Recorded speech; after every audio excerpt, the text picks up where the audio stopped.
Oh, slurpy derp maggies. How are you guys doing?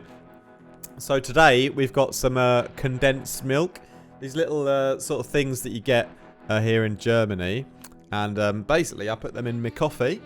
And yeah, got a nice... sorry, I'm not near the microphone at all, am I? I've got a nice instant coffee on the go. Really cheap one from Netto. It's a little bit of a step down from the amazing Colombian natural organically grown coffee I was drinking on the 23rd floor in my skyscraper apartment. Yeah, bit of a step down, but you know, there's always time to come back and evolve and turn into a new Pokemon like Charizard, who is the best Pokemon. Is he the best or is it Chansey? I don't know. Well, anyway, yeah, today we're doing another video on sound design regarding phase plant, and yeah, I'd like to give a brief, how can I put this politely, just announcement, not really announcement, just a notice. For those of you who are on my Patreon, this is not really aimed at you. You know, you're already part of the inner circle. You're already in the family. These videos are aimed at the rest of the public, i.e. you bunch of freeloading idiots. All right. So and the reason I'm being so mean is because I want to express the fact that I'm not doing any more editing. I've decided to give up all form of, work using Premiere Pro that takes me any effort or time. I've got no interest in editing videos for you guys because you just purely download my free presets and write in like a fake email and a fake address, and you just take. You're just in this constant state of taking. It's like when you've got the energy to get out of bed in the morning, maybe you've had a coffee, maybe you've said a little slurpty-derp prayer, and then, at that point, maybe you've got enough energy to go on my website and download some free stuff, and then just not even type in your real name, and then, yeah, and then that's basically your day, isn't it? So, all of you, absolute freeloaders, not my Patreon crew, you guys are safe, we're family, but like the rest of you, you're not getting any editing anymore from me. I'm sick of you, sick of the lot of you. I'm just joking, or am I? Maybe I'm being deadly serious. Anyway, today, we're getting on with the video then. I'm going to do a little demonstration of another preset on the latest phase plant pack, the phase plant reckoning. It's a bit more of a, oh, that's the wrong thing. Oh, the keyboard's not even on, so good video. Again, like I said, I'm not bothering to edit it because, you're just all freeloaders anyway, aren't you? So what's the point? Anyway.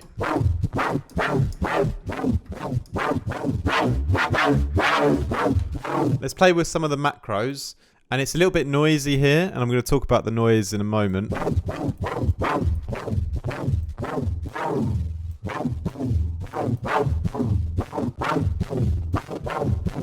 There you go. So it's a really sick sound, and it's called the metallic dust. Dust, anyone? Dust. Yeah, basically it's more of a lead, and I want to talk about this one.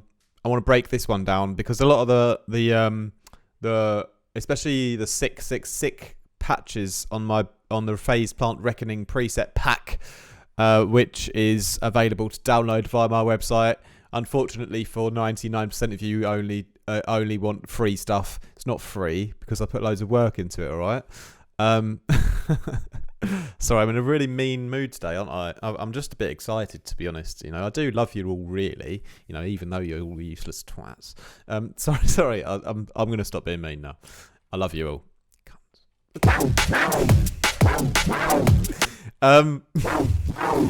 Shall I do any explaining today? Any tutorials, or just sort of talk shit? Yeah, the reason I wanted to talk about this one was because I used a sample which is actually within phase plant. Yeah? So it's a bit noisy there. I've used quite a lot on the ring mod for the noise part. I'm just going to turn that down a bit. It's a bit nicer. So, going into it then. It's nothing new formula-wise. We're just having fun with the granular generator. And we've got the tenor choir sample here, which is under choirs and then tenor choir. And then this one is using a lot of movement. So the sample position, we're skipping around there. We're skipping around with the grain amount and also the grain length.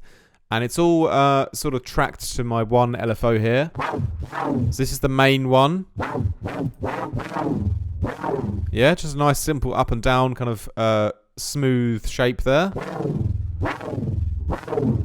But what's happening on this one is there's another LFO going into the phase of this one, so it's creating an LFO sandwich.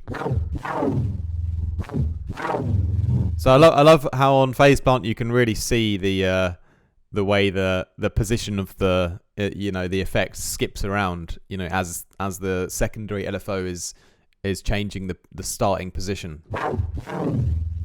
You can see how it sort of skips forward and back, Yeah, anyway, so I really like this lead, and essentially we'll talk about the sound design then.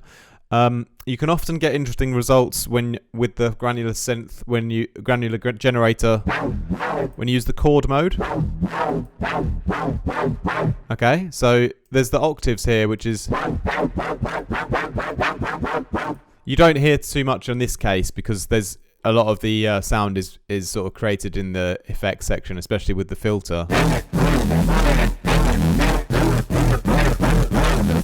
But if I turn that off like you hear there, you'll get a lot of different possibilities when you start playing with the different chords that are available. But anyway, I've got the tenor choir with the octave chord mode set on. The way the chord is played out as well, you can change here. So in some other presets, that makes quite a big difference. Like I said, in this one, it's not you don't really hear the chord too much because this is going.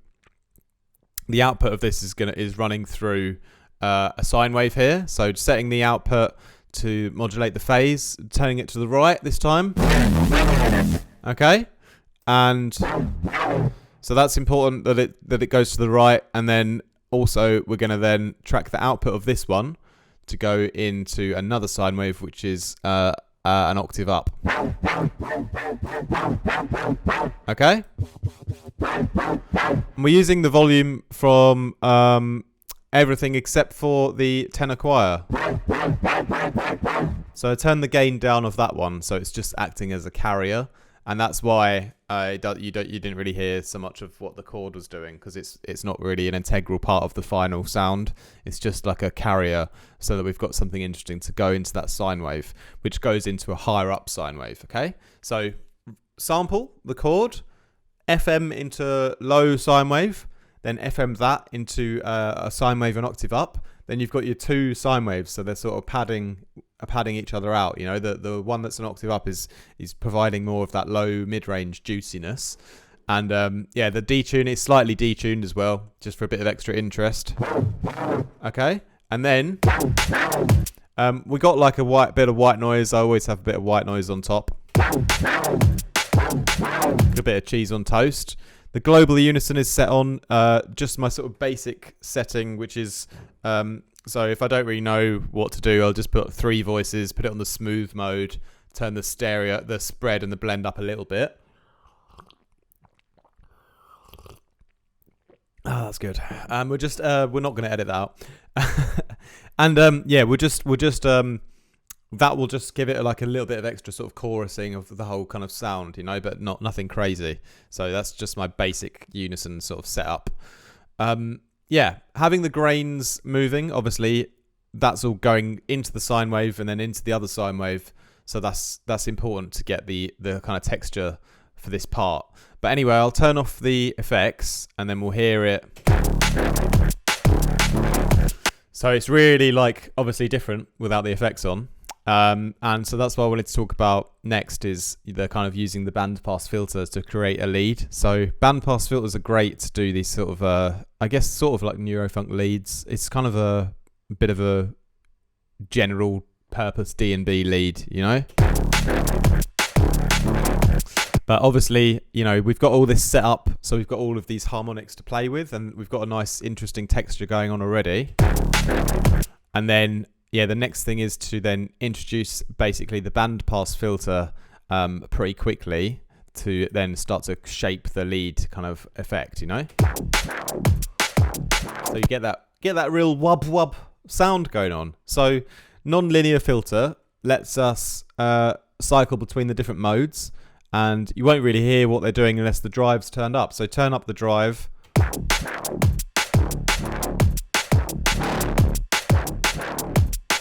Lots of good options, but in this case I went for the saturated mode, and then I've got ring mod to add in some more white noise, because obviously the bandpass filter has taken out loads of the high end. So I can reintroduce a bit of high end sort of white noise here, just by having the ring mod on, turning up the bias and the rectify almost all the way, and then turning it onto bandpass noise mode, which I've used that technique loads of times now.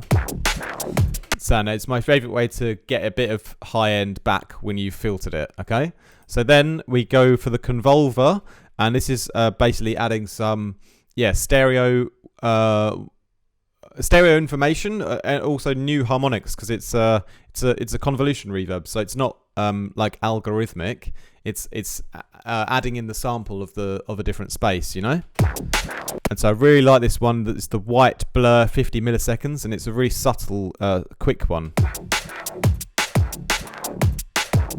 it just lets you add a nice, natural, really short and tight stereo reverb. I love that one. I use that a lot in my resampling as well.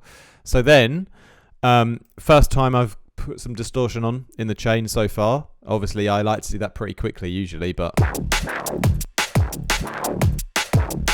overdrive, just the cleanest one, to just cement things together without like really changing all the harmonics too much.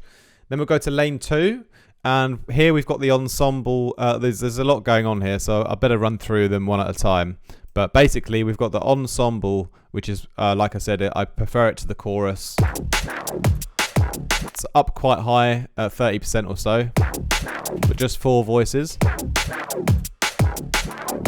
You know, more ensemble for lead sounds. You know, in your bass, in the low end, often you want to keep it a little bit more clean in the mono, but for a lead, you know, you can go a bit wilder with the ensemble and reverb and stuff. So that's why I've got that on there quite high. Then the ring mod, the self ring mod trick, where basically, again, turn the bias and the rectify up, put it on self mode, and then you can almost gives it like a bit of an extra push, a bit of a bass boost. So this is my little bass boost trick, which I've talked about in a couple of recent videos. High shelf are always great. Once you've bandpassed things, you need to get that high end back in. It's going to bring up some of those details in the noise section as well. So that's cool. Here I actually did end up using a chorus as well. I guess I just wanted like more stereo, but I didn't want to like use the ensemble twice. So as a sort of second, a backup plan, I've used the chorus just to get a different kind of sound into it. Just mixed in 30%. Then the comb filter. This does quite a lot to the sound. It gives it more of like a obvious, I don't know how I would explain it. Like you affect the pitch more, so it brings out this like natural. I really want to find the right words here, but there's a certain sort of element to the sound where it's almost like a bit human, but it's like sort of a pitched kind of growl in the sound, yeah. And this sort of brings that out a bit more because I've modulated the hertz amount on our main LFO, so it's sort of pitching up and down on the comb filter, and it brings out this sort of growl a bit more. So it's very you got to be very precise with it and just really use your ears, because the mix is on 100%, so it's the comb filtering the whole sound, so it's really sort of playing with the pitch of the whole sound. So you got to be quite careful using your ears and make sure it sounds like still in key and like still kind of fitting with your vibe, you know.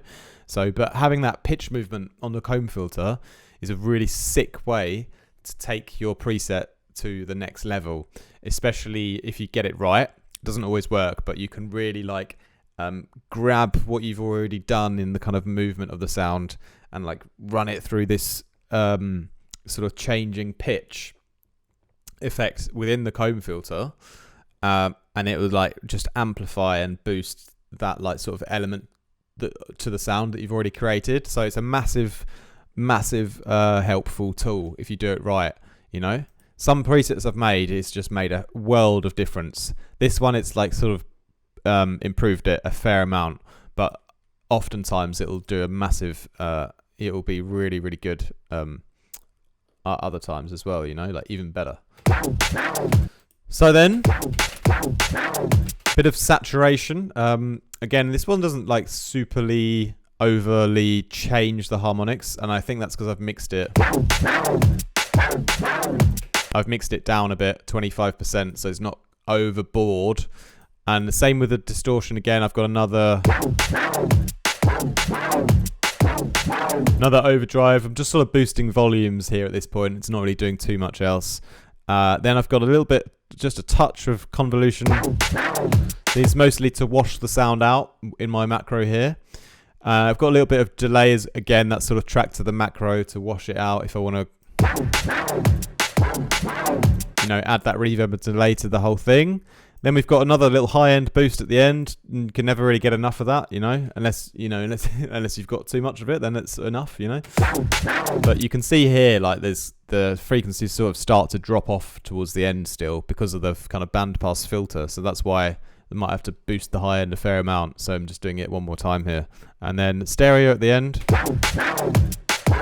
It's just a little control on my wash macro. So it'll just... reverb out and delay, and also like I think does it decrease or it slightly increase the width as well as I wash the sound out. Can go both ways with it, but it's always worth checking with the width on each sound, because you might find that if it's a bit narrower, it's actually tighter and more pleasing in your mix, and you might find that you can sometimes boost the width and it will still be it will be a bit more, a bit nice, more nicer.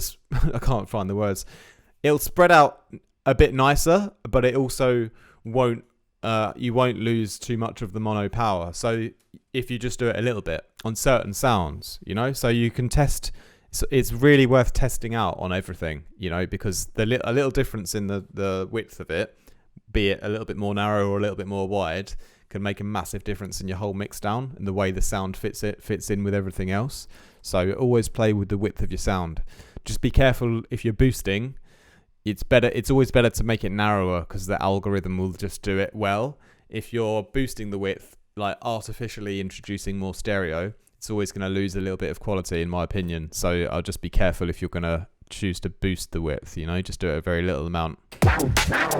Anyway, so that's the metallic dust. And sorry I was quite mean at the beginning, but you really deserve it. No, I'm just joking. Thanks a lot for all your support on the channel. And that's it in the new preset pack. Hope you guys would enjoy it. And I'll be back with some more motivational videos soon. No, I'll do some more. You're probably thinking, where are the Vital videos gone? You know, has he forgotten about Vital? You know, I've just learned this bloody synth, and now he's just doing another one, and now I've got to pay for that, and now I've got to download his packs, and like, what's going to be next? What's going to be next, my G's? Well, we shall see. We shall see. I mean, we're gonna keep doing Phase Plant. I might go back to Vital a little bit in the near future if I get a bit bored with it. You know, I'll jump back on to Vital and see if I can make something for you guys on there.